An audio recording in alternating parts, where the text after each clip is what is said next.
Hi watercolor artists! I wanted to show you how I painted these lovely autumn florals using a Filbert brush in different sizes and some layering techniques that will really make them stand out. If you haven't seen my video on mark making, go ahead and check that out, as it includes some really helpful practice tips for painting leaves and petals. For those who don't know me, I'm Katrina. I'm a watercolor artist, and I also do large oil paintings of flowers because I love gardening and painting all the flowers that I grow. I don't have good footage of myself, so this is the best I can do, but here I am in my studio painting, and here I am in my garden just collecting flowers and some inspiration. Okay, so before we begin, I thought it would be helpful to talk about the supplies I used and how I mixed my colors. Now, just to be clear, when I painted these flowers, it wasn't intended to become a full-on class, so I only have little bits and pieces of footage, so I'm going to try and put them all together so that you can see how these flowers and foliage came about. As I started off in this painting, I'm going to show you something because I think it's important, especially if you're new or you're learning watercolor florals. So I was going for a fall color palette, and I started out with these flowers, and you can tell they're slightly different than the ones that I ended up with, and that's just to show you how when you go about starting a painting or sketching, your end result, the thing that you might be happiest with, might look a little bit different than what you started with, and that is completely okay. So let's talk about the colors that I used. I also want to note that I used a mixture of gouache and watercolor.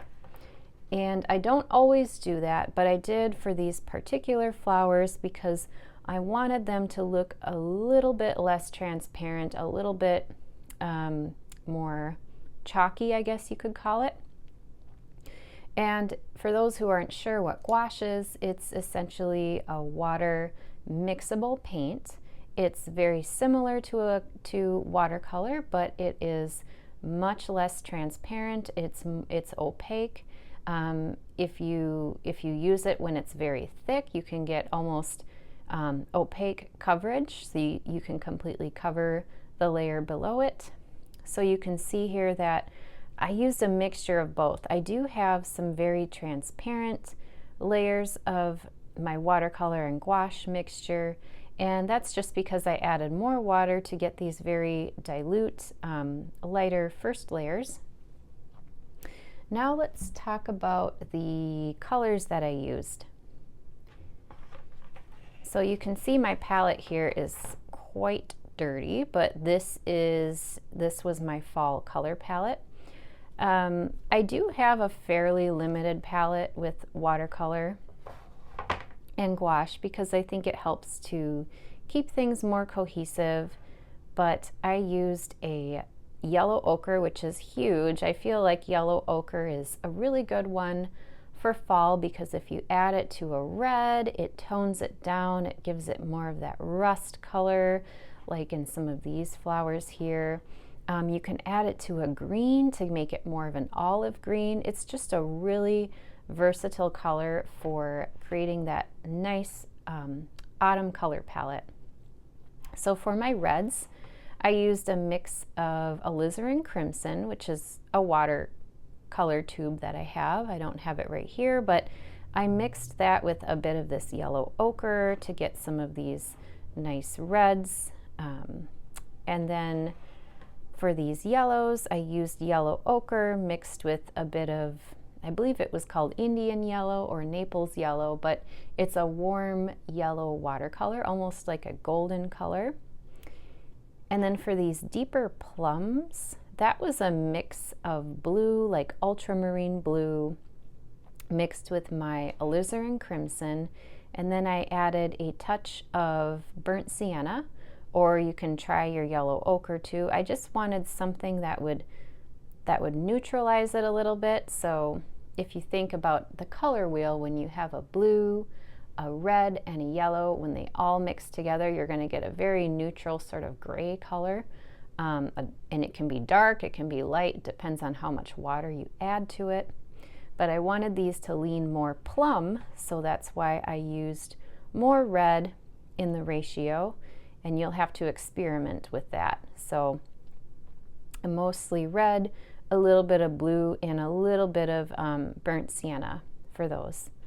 And for the greens, it was, I believe, now I can't remember exactly what I used because this was a while ago, but you can start with ultramarine and mix it with your yellow ochre. You'll get a really nice olive color.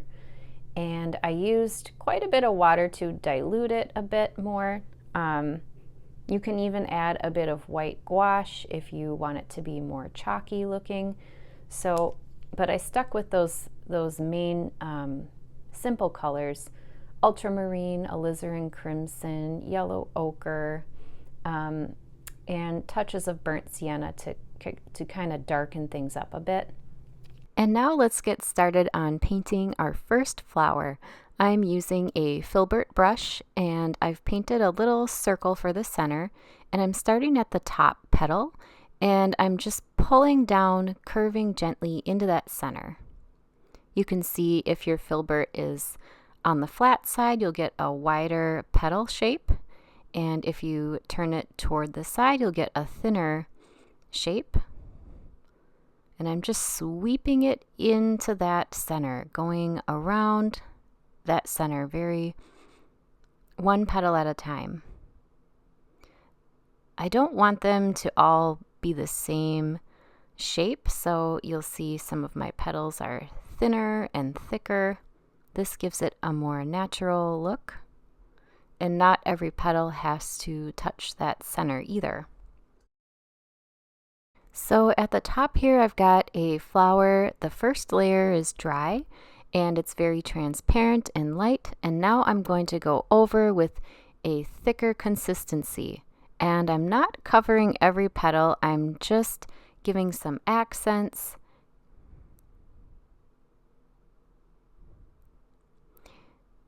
You can dilute your paint more and get more of a lighter color on your brush. I'm just making quick little marks going all around that petal. You'll also notice that I kept my darker pinkish red color toward the top, not all the way around. I think this gives it a nice dimension. And now I'm going to take a smaller Filbert brush and I'm going to give some accents into the center of that flower. I'm using a bit of burnt sienna mixed with my Alizarin Crimson, just making slightly different marks all around that center.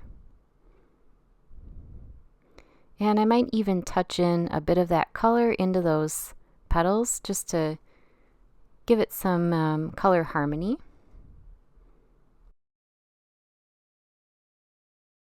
And let's go over to these flowers. The first layer has dried and I'm just giving some darker accents into the center again. It's these layers of, the first layer is light, the second and third layers are darker, and this gives a lot of contrast to your paintings. I'm keeping my brush strokes very quick and loose so it looks more spontaneous. Now I'm going to move over to my round brush and show you how I painted some of these leaves and stems. I'm using a number 8 round, and I'm using the very tip of the brush to create thin lines, and I'm sort of squiggling that brush to make broader leaf shapes along those stems. Again, the key here is to just keep it loose, make a few little marks, a few little leaf shapes around your flowers. You don't want to overthink it because you want your painting to feel fresh and loose.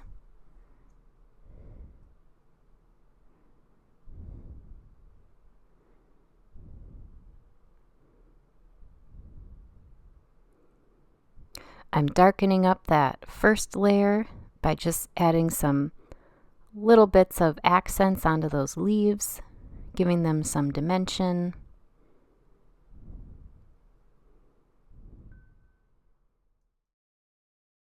And I like using a round brush for this because you can get some very fine lines by just using that tip, and then you can get some broader leaf shapes by pushing the belly of the brush into the paper more.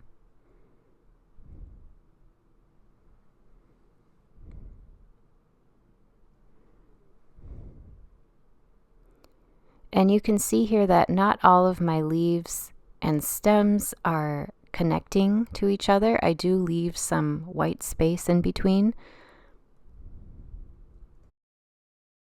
Now, I do apologize that this video is in pieces, but I still think it is helpful to watch how this comes together. So I'm going to make some accents on these plum-colored flowers.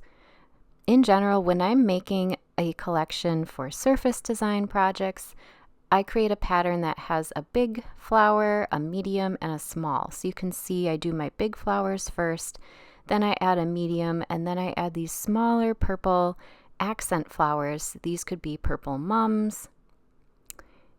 And as I add that second layer of paint, I just do quick little brush marks, and this gives them some definition. I call these my filler flowers because they can fill in the gaps between my large and medium spaces. And also greenery. Greenery helps calm things and balance everything out. So I'm using my pointed round again to create little leaf shapes. I press it into the paper, and I'm also using the tip of the brush to create little stems and fine lines. I'm trying not to overthink it. I'm not trying to get too detailed or perfect looking leaves. I want it to look more natural and fresh.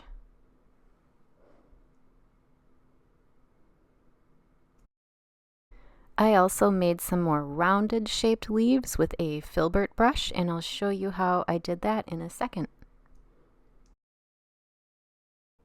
Now this is a good example of how I used a Filbert brush to paint some of the leaf shapes. You'll get more of a rounded leaf. And you can see I do have a first layer of leaves already there. It's very light and pale. And now I'm just adding some darker leaves on top. You'll see as I turn my brush at different angles, I can get more of a flatter shape, a wider shape, and a skinny shape.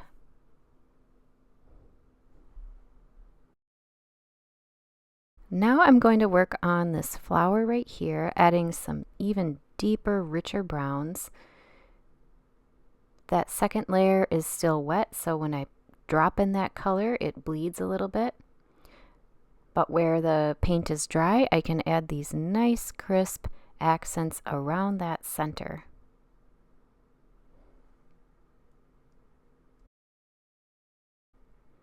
I'm going back in with a smaller filbert so that I can get thinner marks, and I'm going around the flower radially so all of these little marks move into that center.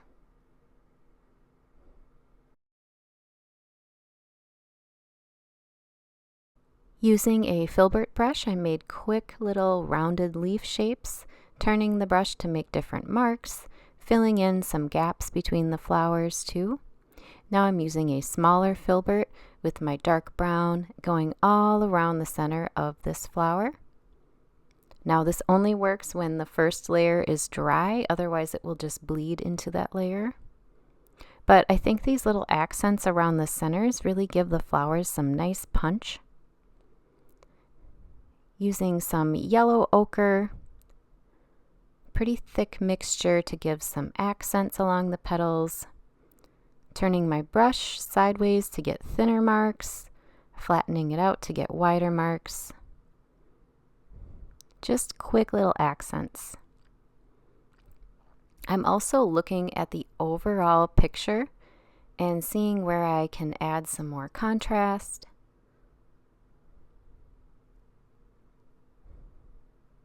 I do a lot of art licensing, and so a lot of my designs go onto products. So I like to create flowers that have a lot of liveliness to them.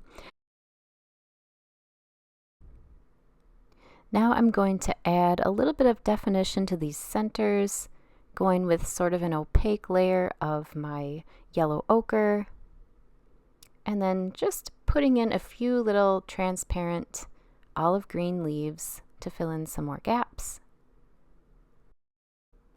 Using a Filbert brush, I'm following the curve of these petals, creating thicker lines and thinner lines, giving them some more definition.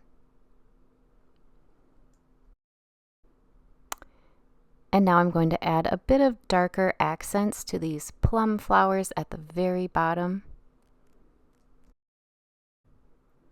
And again over here, using the side of the brush to get some little marks. Hope this video is helpful. If you want to check out more of my classes, head over to katrinapete.com or check out some of my YouTube videos for some really helpful watercolor tips.